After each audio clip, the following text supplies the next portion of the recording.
you're encountering such a big feeling that it's causing a physiological reaction. And so that is another thing I think using with my children. And of course, it's first comes from me understanding that.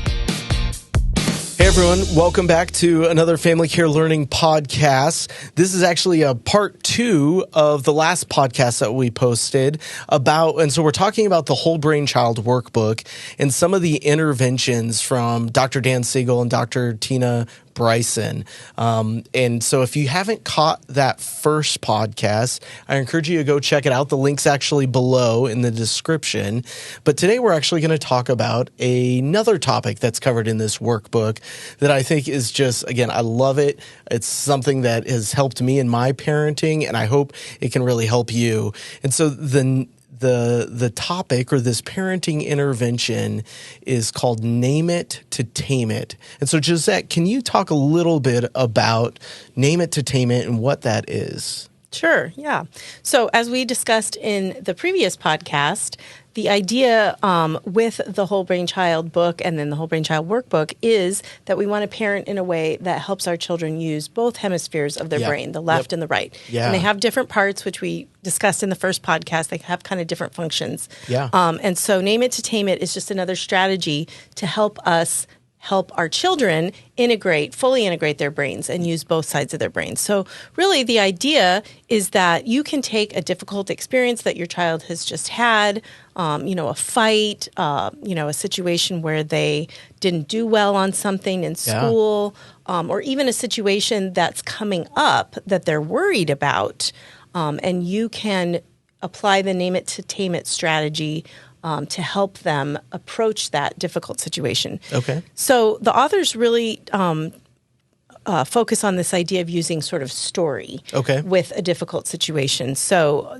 and all that means is that you're going to talk to your child about what happened, maybe how it happened, their feelings about what happened, and then even ending on a message of empowerment to try to encourage your child going forward for the next time they face that difficult situation, or if you're talking about something that's coming up that they're kind of dreading, that message of empowerment would give them encouragement for what they've got to face. So I love this, like even just you listing that out, I'm thinking, okay, what happened, right? That's kind of maybe that left side in the memory getting recall. The facts. Getting the facts, right? And then then how you feel about what happened, right, is kind of more that right brain. Exactly. And then the empowerment. So it's like almost like this, okay. So you were really seeing kind of this rhythm in some of the whole brain child interventions, these parenting interventions, to really kind of go, are we taking our children through both sides of the brain in processing those things. Right, exactly. Okay. So take an example, just a really simple example, like your child,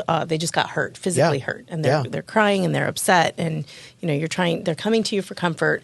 And so just taking a moment to even verbalize for them maybe what you saw, if you saw it, or to ask them to tell you what happened. Like, oh, buddy, I just saw you running. It looks like you tripped on the carpet and you fell down. Yeah. That probably hurt, didn't it?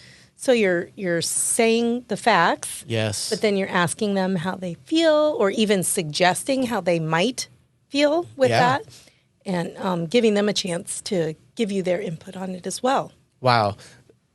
Just as you're talking about that, I'm thinking about my beautiful little 4-year-old Bella, and she'll come to me limping or crying, and I'll go, "Oh, sweetie, what happened?" And then she gives like a very detailed recounting of the story of, well, first I was doing this, and he was over here, and he was over there, and this is what's happening, and right, like as little tears are running. But that's actually a good thing, right? Like because she's using her left side of the brain, and then for us to then kind of go, "Oh man," and then kind of talk about, how do you feel about that, or whatever, right? Like that's a good thing. And so it is, for those of you parents out there that maybe have those long-winded kids and kind of recounting, that's a good thing if they're recalling that left side recall, and then you're empathizing with them. Be patient with it. That is a golden process that will help them in their development. Yes, it really is. Okay, well, all right. Way to go, Bella. So in that example, you were really using, encouraging her to use both sides of her brain. Yeah. And then the empowerment piece could be something as simple as,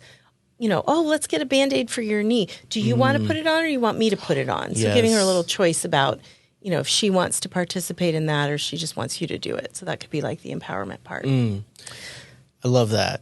So for those of you out there, if I might just take a minute and kind of talk about, for those of you out there, if you've heard the first podcast, I shared a little bit story about one of my guys and how we applied the connect before correct. And so if this story is confusing to you, go check out that one. It'll make a lot more sense. But so, right, I connect with him, right? We are coming out of this, right? He's more regulated now. We've talked through some of the consequences and stuff. And now we are moving back into like the room where the video games are, right? And so using this name it to tame it, one of the things that I use kind of how this might look, the name it to tame it might look practically applied is I come out there and I talked to my older son who did the unintentional rejecting. So Bronson, if you're watching, I know you didn't mean it, buddy. I love you. I know you love your brother. But I asked Bronson to recall the events of what had happened while my younger son is kind of there listening, right? And so he's kind of modeling.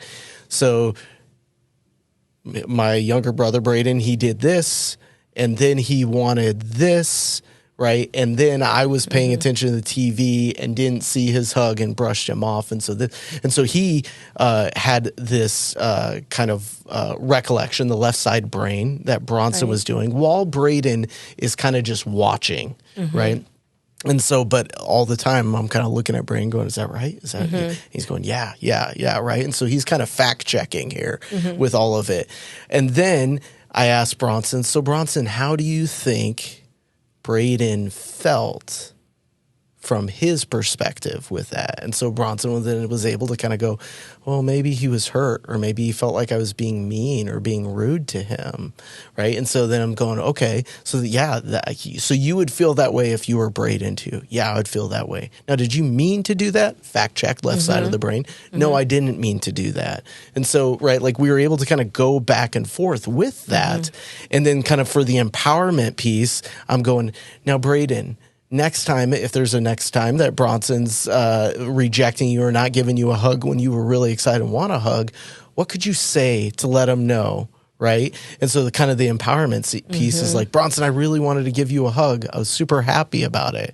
And so then Bronson was go, oh, I'm sorry, bud. I didn't mean to hurt your feelings, right? And so having them kind of feel empowered and they're advocating for themselves and they're kind of reconnecting with one another.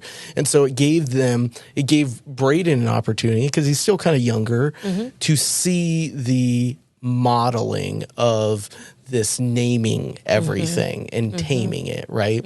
And so, and then, and so that kind of gives him an opportunity where he would walk through it. And so, and maybe for those of you out there that's kind of wondering what that looks like, that's what it looked like in my house in the messiness of that situation. And so, that's a great example. And it, right, it helps everyone, right? Because not only is it helping my older child name it to tame it, and it's helping my older child have empathy for a younger child in naming and taming, helping him name and tame it.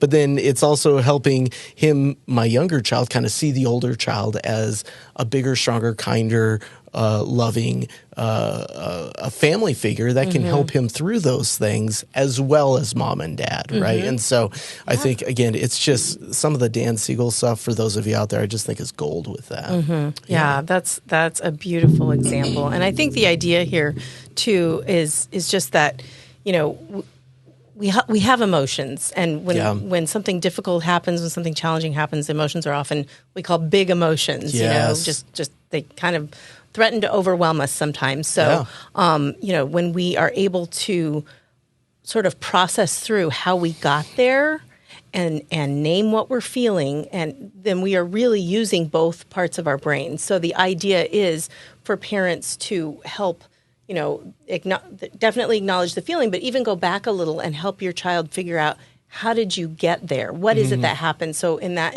example that you gave, you were talking to your boys about well, so what happened? What did you do? What was he doing when you did this? And doing all of that with them was sort of putting it all into context. You were processing through it. You were helping them both make sense of it. Yeah. You were helping your younger child see what your older child, what things were like from his perspective and vice versa, so that they came away from that situation understanding not only what the feelings were, rejection for your younger child, but also how they got there. Yes. And it made sense to both of them. And then you went that step further and talked about next time, what could you do instead, which is that empowerment piece. Yeah. So, yeah. And one of the things, just even thinking about another detail I kind of left out, right, is so my younger son has some pretty big emotions and body sensations.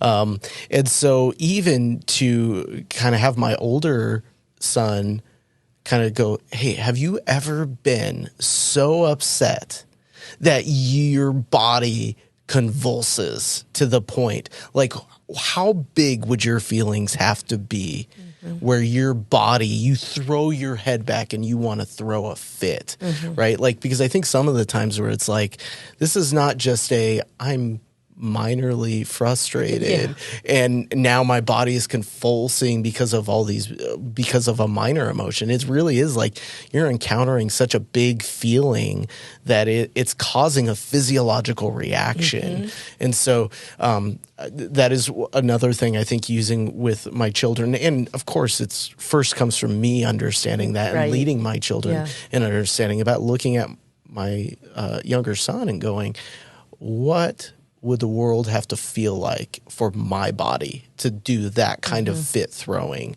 and be genuinely expressing how my body is feeling in that? It's just, it's huge. And I think a lot of times it's so easy to dismiss that as caregivers. Yeah, that's a really good point. Really good point. I think the other thing for those of you out there that I would just kind of, again, support this or kind of back this up is if you have watched our EMDR video with Jenny and Haley, they kind of outline what the EMDR process is like. And what you see is, like, for the EMDR process, we are literally kind of walking through what Dan Siegel is kind of outlining, where we're taking this attunement to both the emotions and the body sensations, and then kind of this recall, right, and kind of the imagery and all of this, and then we're kind of reprocessing that. And so if that process and kind of therapy is interesting to you or has kind of sparked your interest, you should definitely check out Jenny and Haley's podcast about what is EMDR, because that's really a therapeutic intervention. Now, parents out there, don't do EMDR to your kids. You got to have the training for that. But there is something to be said about how helpful this process is, whether it's parents leading it in a name it to tame it, or like an EMDR process in the context of therapy to help people kind of resolve their issues. And so, again, for those of you that are out there and you are curious about this, we have the link again, checking out the Whole Brain Child workbook, and I think it's a great read. I think it's helped me in my parenting, and if you need additional help, check out our Arizona Family Counseling website, where we can walk through some of these interventions and principles with you to support your child. Thanks for joining us.